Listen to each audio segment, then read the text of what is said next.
Hello, my name is Vsin, and this is a snapshot of XBlaze code Embryo. Now, this game came out on June the 24th, 2014 for the PlayStation Vita and PS3 in North America. Now, XBlaze is entirely a visual novel, and the reason why I showed you the little disclaimer at the start there is because I'm going to show you a bare minimum of footage. I don't want to get my ass sued, just saying. So what we're going to do is I'm going to mostly explain the game through menus. Sorry to be sorry to disappoint some of you. Now, settings, just quickly go through a couple of these. You do have auto read speed and, text speeds and stuff. Animation speed is there are certain things in the game where, game anyways, that there are animated features, animated people, stuff like that. There's also an autosave feature that I don't know if this actually does anything. I'm not even kidding. I've never been able to load an autosave, so I don't know. There's also auto read, whether or not you want to auto read the messages in toys, as well as whether or not you want to skip new toy messages. Skip setting, in case it's confusing, that is when you are fast forwarding the story, because you'll have to do that eventually. I'll explain it. But when you're fast forwarding the story, this will basically stop fast-forwarding the story when there's a new toy message. That's about it. Sound, separate audio sliders. You also have different audio sliders for each individual character, as well as Union 1, 2, and others who have different voices and stuff. Technically speaking, this would be a spoiler screen, but you know what? It's just character names. Now let's talk about the meat and potatoes of the game. So basically what's supposed to happen here is that you're supposed to progress through the story, read the toy. It's just called toy, or TOI, technology of interest. And what you're supposed to do is you're supposed to go through the game and eventually get through it. So cleared list, as you can see here, I've only cleared Hinata's ending. Toy, this here shows you all the various different... Scroll faster. You can see all the various different messages I may or may not have read. The messages that show up depend on where you are in the story, what route you took, or accidentally took, as well as a couple other conditionals. You also look over here at events, the various different things that have happened. These, I believe, you can just load directly into an event of some description. As well as the music and rewards, bonus voice files. I'm assuming that's when you get further into the game. I'm not sure how much further you have to be. One of the things I forgot to look in the cleared list, though, is the AOS. Now, this confuses the shit out of me. It actually does. I'm assuming that this is supposed to give you the little blue tick marks whenever you go through it, but I've never actually seen this fill in the tick mark, so I have no idea what fills in what. Like, I know there's supposed to be an S route, a Hinata route, Kuon and Mei route, like gag route. Apparently gag route is triggered by doing some input on the menu screen, but I haven't figured out what it is.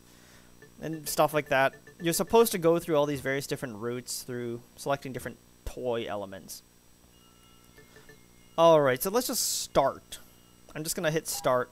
What you're basically going to end up seeing is the demo footage, for the most part. Actually, you know what? What I'm going to do is this. I'm just going to hard skip all the way through this thing. Just hard skip through the first chapter, and I'll explain what's going on. So I'm just going to do the demo bit first.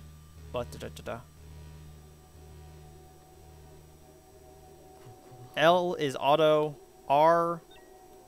You can skip all previously read text, which I will do for the sake of spoilers, even though, again, this is just the demo area. Skip the opening. Mostly for music and copyright. Get to the demo section, because that's the part where I start complaining. There we go. Skip the toy tutorial. I'm going to do this myself. Now, normally what you do in the toy is, the timeline is just, various different stories that show up.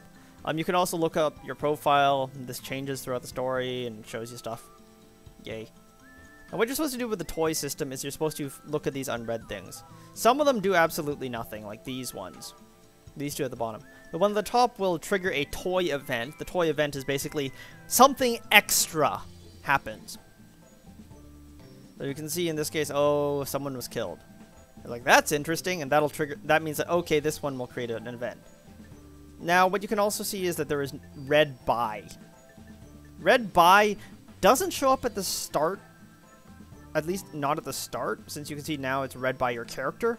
But when you progress through this and you have already read certain ones, it'll actually tell you read by these characters and has their little icons there, which is very handy. Now, let's get to a gripe. No, it's the text boxes.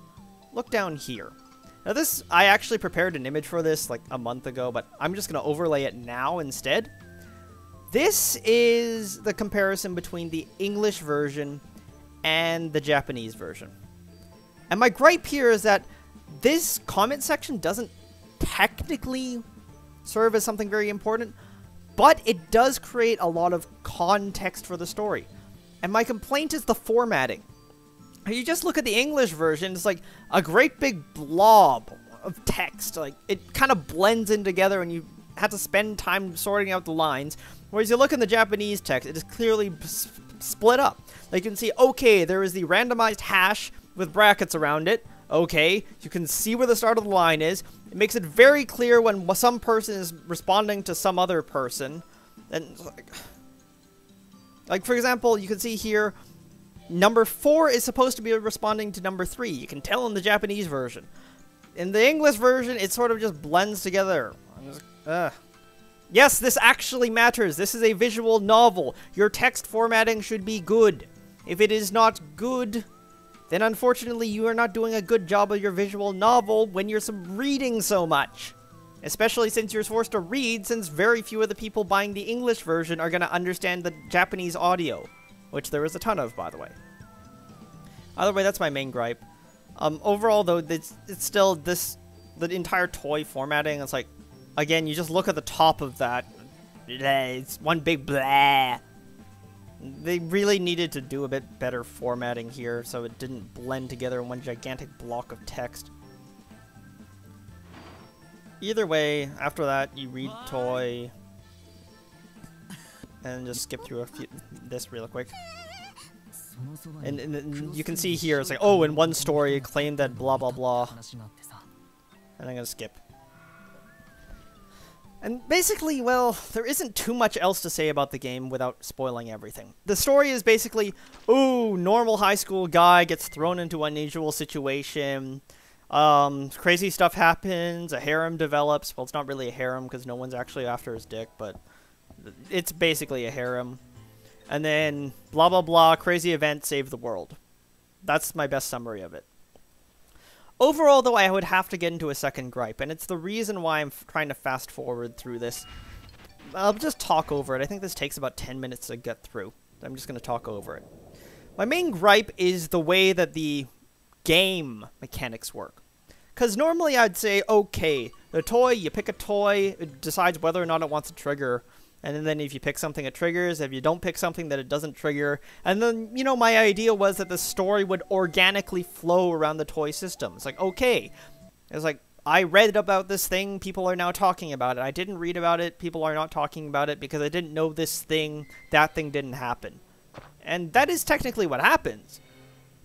But then the overall implementation is a bit more annoying. Now, if you've played or at least like heard about BlazBlue Calamity Trigger and Continuum Shift, and I think Chrono Phantasma, but I haven't checked that out yet because I've been spending more time on XBlaze. Those stories basically have multiple continuity. Same deal goes with XBlaze.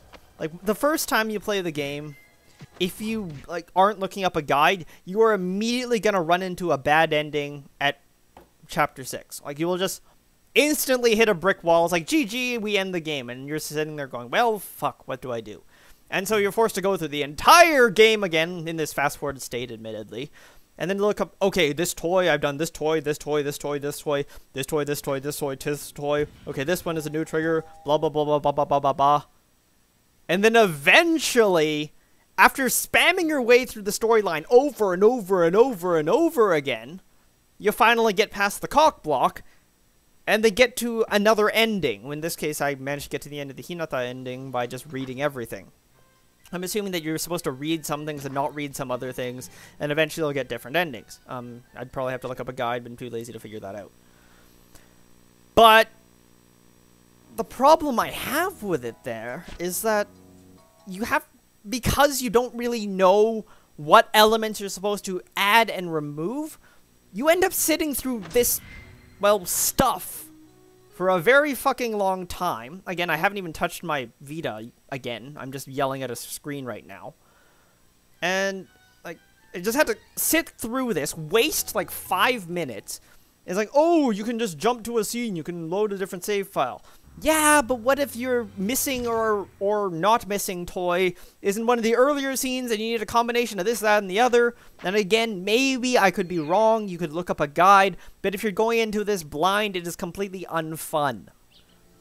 Like, I'm practically wasting time here, both yours and mine. Just waiting for this to resolve. Like, okay, this is, you can see the autosave in the bottom. This is the auto stop. I was like, oh, toy, yay. And I got a bonsai. By the way, you're actually supposed to, like, read about all the murderers for some reason. But either way, there's nothing important in this toy for some reason. And keep skipping. Well, yeah. That's basically it. It's just, you're forced to repeat a whole bunch of shit when there's no gameplay. You're just spending a lot of time skipping cutscenes. Like, there's no challenge mode, there is no New Game Plus. You're just spending several minutes. I think so far I've spent like 5 minutes doing nothing but sitting through cutscene skips. Which, really annoying. My next... I'm not sure if I'd call this a gripe, but here's the other problem I have with this game. The problem I have is that you can quite literally play this game on YouTube. And just, like, sarcastic quotation, play. Because, well, this is nothing but video. And I'm assuming that there's going to be someone out there who's going to throw it on YouTube. You saw the disclaimer at the beginning. You're not supposed to do that shit. But someone's going to do it. Like, you could be absolutely certain that someone is going to throw this on YouTube. And so the question remains, well, why bother buying this? Like, that's the other problem. And yes, I'm talking about, I'm halfway endorsing piracy right now. But I need to mention that because that's a very real possibility with XBlaze. Like, piracy in the form of just watching all the video. Now, don't get me wrong, the video itself actually looks pretty nice. It's like an extremely souped up video game cutscene because there's a lot of animation. You can do all sorts of other various different things and do camera angles, animation, stuff like that. It's pretty good. The CG quality is really nice. They basically went the extra, not even mile, more like light year to make all this work well. I mean, it is really high quality, and I actually kind of wish that BlazBlue Ultra Memory was done this way and not BlazBlue Ultra Memory, but I digress. Either way, it's like, it's very high quality. You can understand why they are charging the price they are charging. But then here we get to the point. Would I recommend this game? First of all, I'm assuming that you were willing to drop money for this. If you're a pirate, you're a pirate. I can't do anything about that. But I'm assuming you're willing to drop money for this. So, first standard, a game. In terms of game standards, I'm going to be talking not in terms of gameplay because it's situational, it's niche, it's visual novel, but in terms of cost effectiveness.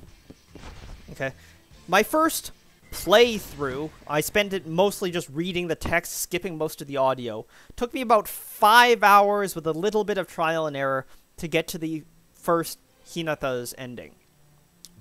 I'm assuming spending time listening to the whole thing, it would take you around 10, 12 hours of listening for a single ending pass. Okay? So there are, you saw earlier in the menus, there are 6 endings. So I'm extrapolate that. Even if you chop down, I would still add, like... Oh, by the way, this is the toy. You can see that some of these are just read by certain people, and that's really helpful for figuring out who you want to, whose route you want to do, I believe. Either way.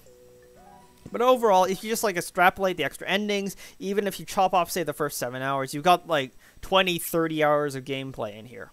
So, cost effectiveness, in terms of the $40 box price, $34 PSN price, excluding the, sales, cost effective.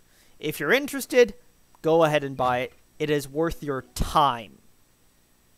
Now, in terms of then a anime, because again, this is a lot of animation, full voice acting, you auto-run it as basically anime with fewer animations and higher quality visuals. In terms of cost effectiveness there, again, we take the 20 to 30 hour block, compare that against a DVD Blu-ray box set. And a box set of, say, a season's worth of anime, 24 episodes-ish, that is $40 or fewer. That runs about 12 hours. This will run longer. Again, cost-effective at box price. And the third thing I have to mention is books. If you treat it as nothing but a reading and novel exercise, say a visual novel, a graphic novel, for example. If you treat it as a graphic novel, is it still cost-effective? Oh, I think you get the point. It's all still cost-effective. Okay, it's worth your time to have. The question is whether or not you are willing to spend that money. So TLDR, would I recommend this game? I would have to say yes. Well, if you call it a game anyways. I would have to say yes. Because on its own, it's still fairly interesting. The plot structure as a whole, somewhat generic, but then they do kind of the time loop, multiple continuity thing. And it's technically cost-effective on its own. But, there's another game that does this. And it's called Virtue's Last Reward Zero Escape. I'm just talking about Vita games here. I'm not including 999. And Virtue's Last Reward does a better job with the multiple continuity thing. Gives you the split points. Gives you real gameplay as opposed to just sitting through this thing. Although, admittedly, this has higher budget in terms of visuals and audio. And keep in mind, of course, that Virtue's Last Reward is also one hell of a lot cheaper. So, you then had to make the next comparison. If you were just looking for a visual novel about something, Virtue's Last Reward is easier to recommend. Danganronpa, easier to recommend. Persona 4 takes a metric crap ton of time, even if you set it to easy, so in terms of just enjoying a story, that would be harder to recommend in this context. But even then, it's just, in terms of its comparison, I would sooner recommend others unless you've already played them. If you are still interested in XBlaze, though, you're willing to drop money, like, it's $27 on sale, $19 on with PS Plus on the PSN sale, and at the $20, $27 mark, it's if you have money to burn, you're looking for, like, 20 hours to kill, something interesting to do, why not? Why not? So TLDR, I'm basically treating this the same way as I treat anime, the same way as I treat a book.